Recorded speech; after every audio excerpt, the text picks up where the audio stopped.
Okay guys, sa video natin ngayon ay pag-aralan natin kung paano mag-adjust ng calibration value.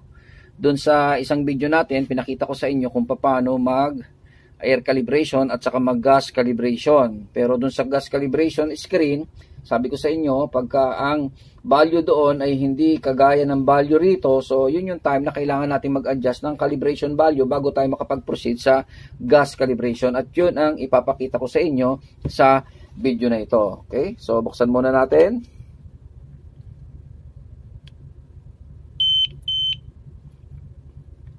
So, mag-air calibration muna tayo.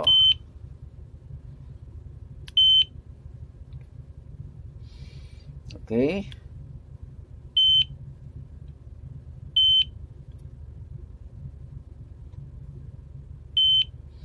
Okay, tapos pindutin natin ito.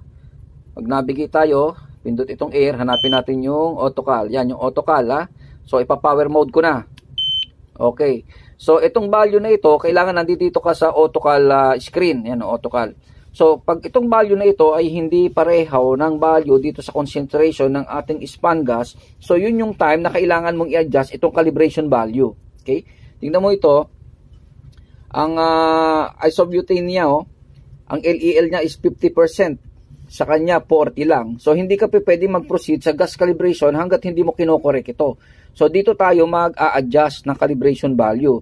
So ito namang oxygen niya, okay naman, 12%. Ang H2S niya, 25%. Ang carbon monoxide niya, okay, 50%. So yun lang LEL ang kailangan nating i-adjust. So paano siya i-adjust?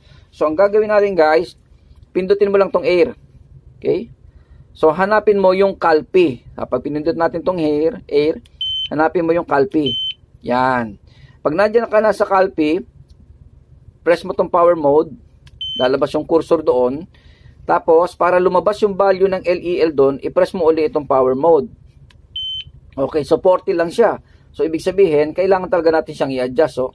Okay, so 50. So, i-press mo lang tong air.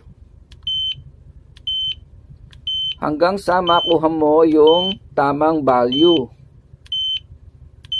So, kailangan dandahan lang pagpindot kasi pagka lumampas na yun sa 51, ibabalik nyo na yan uli. Pag ano na naman ang ang reading niya, no? So, pag okay na yung reading dyan, so, para ma-accept natin siya, power mode uli, press power mode. Okay, so nag-end na siya, ibig sabihin na-accept na siya.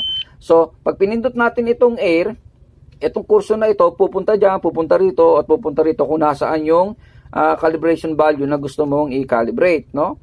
So, pag pinindot natin itong air, so, nandun siya sa O2, sa oxygen. So, gusto malaman ng value niyan, press mo itong power mode.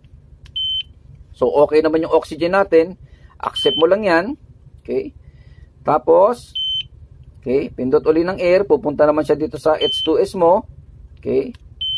Power mode. 25 ppm, okay naman, accept lang yan. Tapos, press uli.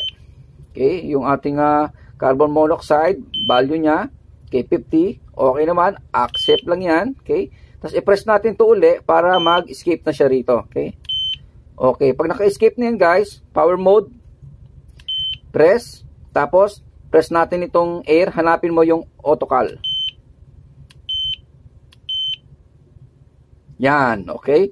So, tama na yung value guys, oh. 'Di ba? So, kanina naka 40 siya, ngayon naka 50 na siya. So, lahat siya tama na. So, pag nandito ka na guys, pwede ka na mag-proceed doon sa isang video natin na kung saan i-calibrate na natin siya, no? So, dito sa video ito, ipinakita ko lang sa inyo kung paano mag-adjust ng calibration value, no? So, nawa ay may natutunan tayo kahit paano sa video na ito kung paano mag-adjust ng calibration value. Okay guys, sige, thank you.